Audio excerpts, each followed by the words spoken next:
Welcome students in Ritika mathematics class. I hope you all are fit and fine. So let's start today video as our chapter number 2 is going on, class 11th. Chapter number 2, relation and function.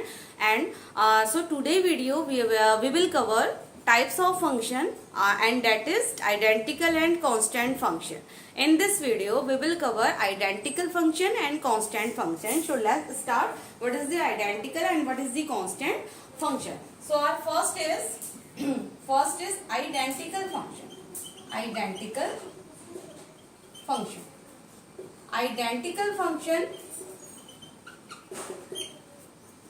And we are getting from its name that identical means same. यानी कि यहाँ पर input and output both will be same. So that is the representation is y is equals to fx equals to and x. So this is the identical function. यानी कि आप यहाँ पर input जो भी देंगे आपको y की वैल्यू एज एन आउटपुट आपको सेम वैल्यू यहाँ पर मिलती है.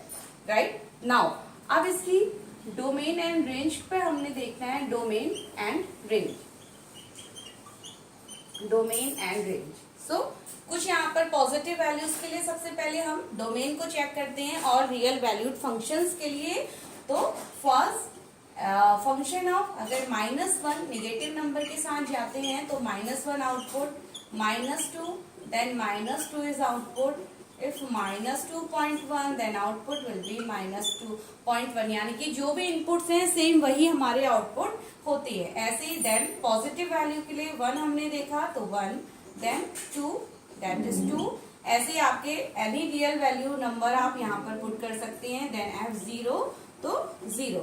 अब हमने ये देखा कि जब हमने एज एन आउटपुट यहाँ पर एज एन इनपुट हमने यहाँ पर एनी रियल वैल्यूड फंक्शन रखा तो हमें रेंज क्या मिलता है. हमें सेम वही आउटपुट यहाँ पर हमें रेंज मिलता है. तो इस कंडीशन में डोमेन क्या हो जाएगा हमारा. डोमेन हो जाएगा हमारा any real valued function we can put तो -infinity to infinity is domain. And same हमारा रेंज भी क्या हो जाता है -इंफिनिटी टू इंफिनिटी हमारा यहाँ पर रेंज भी होता है. यानी कि जो इनपुट है वही आउटपुट है. So that's why it is called identical function. So now in next we will cover the graphical representation. Now graphical representation of this function. अब देखिए इसको ग्राफिकली हम कैसे रिप्रेजेंट करते हैं.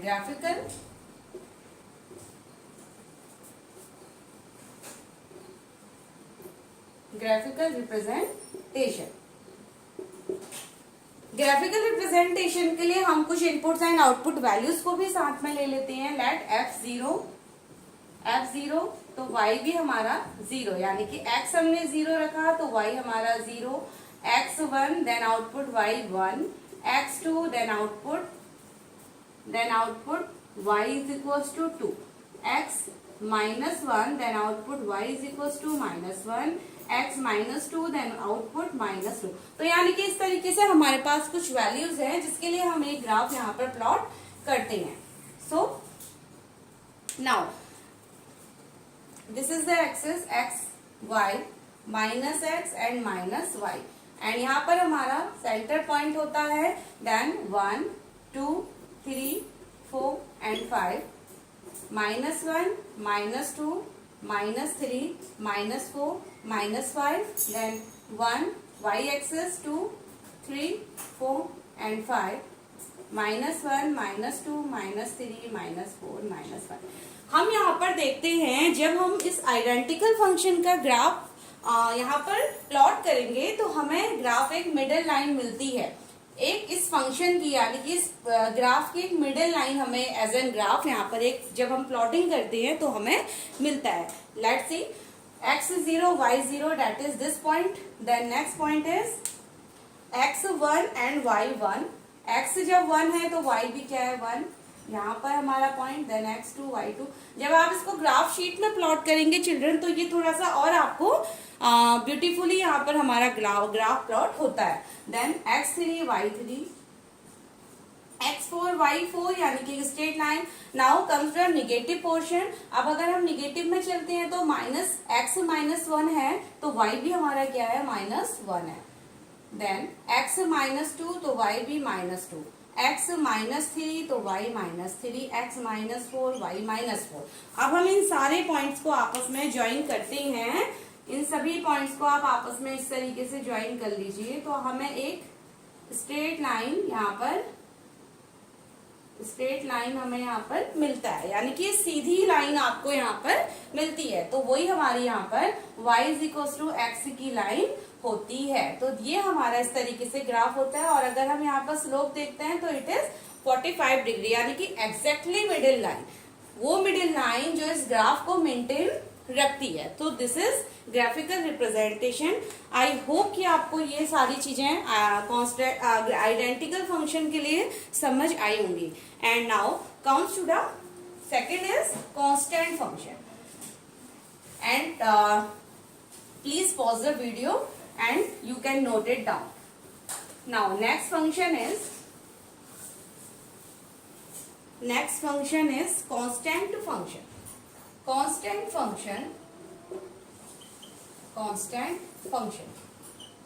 अब कांस्टेंट फंक्शन आपको इसके नाम से ही दिखता है कि डेट इज आउटपुट हमारे यहाँ पर कांस्टेंट होते हैं। तो इस तरीके का y = fx = अब आउटपुट कैसे है देखिए, fx यहाँ पर एक कांस्टेंट 2 भी हो सकता है, fx की वैल्यू कांस्टेंट 3 भी हो सकती है, as 4 एंड सो ऑन। यहाँ पर हम इन सभी कांस्टेंट को एक कॉमन वैल्यू यानी कि k यहाँ पर बोला जाता है, वेयर k क्या है हमारा एज अ कांस्टेंट यहाँ पर होता है, k is a constant. Now तो इस तरीके से अगर हमारा आउटपुट देखते हैं तो हमें मिलता है यहाँ पर k, राइट। अब हम थोड़ा सा इस कांस्टेंट फंक्शन को थोड़ा सा हम और इसको देखते हैं कि किस तरीके से इसके डोमेन एंड रेंज तक पहुंच सकते हैं एंड इसका ग्राफिकल रिप्रेजेंटेशन क्या होता है। सो मैंने fx = 2 के लिए हमने fx = 2 के लिए यहाँ पर अगर हम थोड़ा सा फंक्शन को कंसिडर करते हैं तो क्या हो जाएगा, देखिए इनपुट आप कुछ भी यानी कि डोमेन, इस कंडीशन में आपका जो डोमेन होगा, domain you can put any real value function. Domain में आप कोई भी रियल वैल्यू फंक्शन x की जगह पर पुट करते हैं तो that is -∞ to ∞। But output आपको हमेशा यहाँ पर क्या मिलेगा, केवल 2 आपको आउटपुट मिलता है, राइट। नाउ तो ऑन द सेम वे इस कंडीशन यानी कि जनरल कंडीशन में आपका क्या हो जाएगा, डोमेन तो आप यहाँ पर कुछ भी पुट कर सकते हैं, एनी रियल वैल्यूड नंबर -∞ से +∞। तो आउटपुट आपको इस कंडीशन में हमेशा क्या मिलेगा, आपको k ही आउटपुट आपको मिलता है। तो ये तो बात थी इस फंक्शन की, domain and range. Output means output यहाँ पर क्या है, रेंज, दैट इज रेंज। तो ये हमारा domain and range of constant function रहता है। Now come to the graph. अब ग्राफ पे आते हैं, इसका ग्राफिकल रिप्रेजेंटेशन समझते हैं। ग्राफिकल